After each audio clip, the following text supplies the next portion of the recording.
What's up everybody, this is Simple BMX. My name is Russell and today I'm going to teach you how to moto whip again.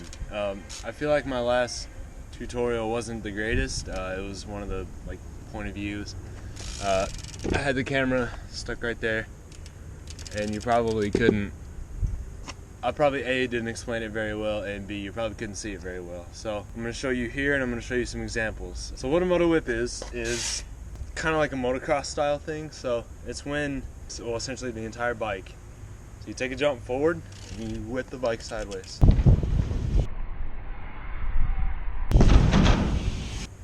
This is a moto whip. You turn it back. Right away looking Stevie. So this is more of a trick for just kind of style. So your first step is to get comfortable with the jump. Normally you do it with box jumps, not really fly out, just because they're weird fly out and they look weird fly out. Why would you do one fly out? So normally you do them over at box jumps. Along with this, kind of helps you learn how to keep control of your bike in the air, kind of where it's going to go, how your body will affect where the bike goes. So your first step is to get up in the air and turn your bars. You actually take off and pump, and you're pulling up on your bars. You're gonna pull at like a 60-degree angle this way. So once you pull up, you're gonna turn the bars and then shift your hips over. So it's gonna be like 60% hips, 40% turning the bars, because you're gonna want the front end to go over too. So if you just twist your hips, you're just gonna end up with this weird thing. You don't want that. You want your arm to come across your body, and you want the bars to be turned too. The whole moto whip. It's kind of turning your arms, but you want to leave your chest and shoulders facing the direction that you're jumping still, because you don't want to change direction. You don't want to rotate. So if you're going for a 3 over a box, you'll turn your head and shoulders first. You don't want to turn your head and shoulders here. It's gonna be you're gonna imagine keeping your head still. That's gonna be the only thing. So your head is gonna stay facing forward, and your bike is just gonna whip around your head. Your neck is gonna be your swivel. Well, your shoulders are gonna be your swivel, because you're gonna keep them straight, like I said. So to get used to that, I just tell people to just get used to kind of same thing with X-ups, is turning your bars first. Just get used to just feeling the turning of the bars and feeling the bike kind of shifting. And that's okay. If you get a couple of these the first time, that's okay too.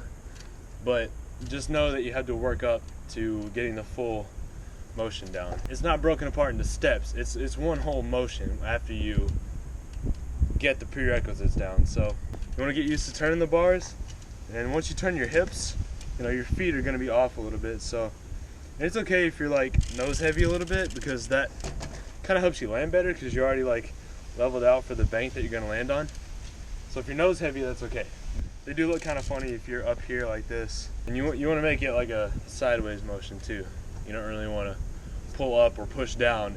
You just kind of go sideways. So you want to slam your bars in, twist your hips, and keep your head and shoulders as much as you can. Your shoulders are going to turn a little bit.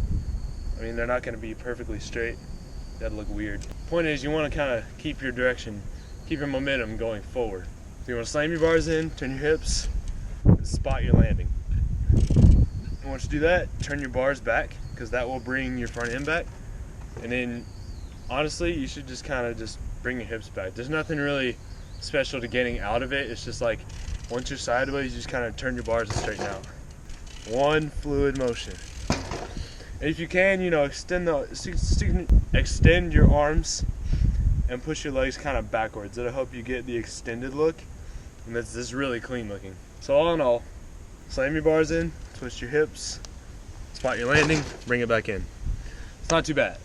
More for a style kind of thing, not really a technical crazy. There's really not a need for this much of an in-depth how-to, but some of you like me need the extra details to learn the trick. Because you get some of the how-tos, say on a bar spin.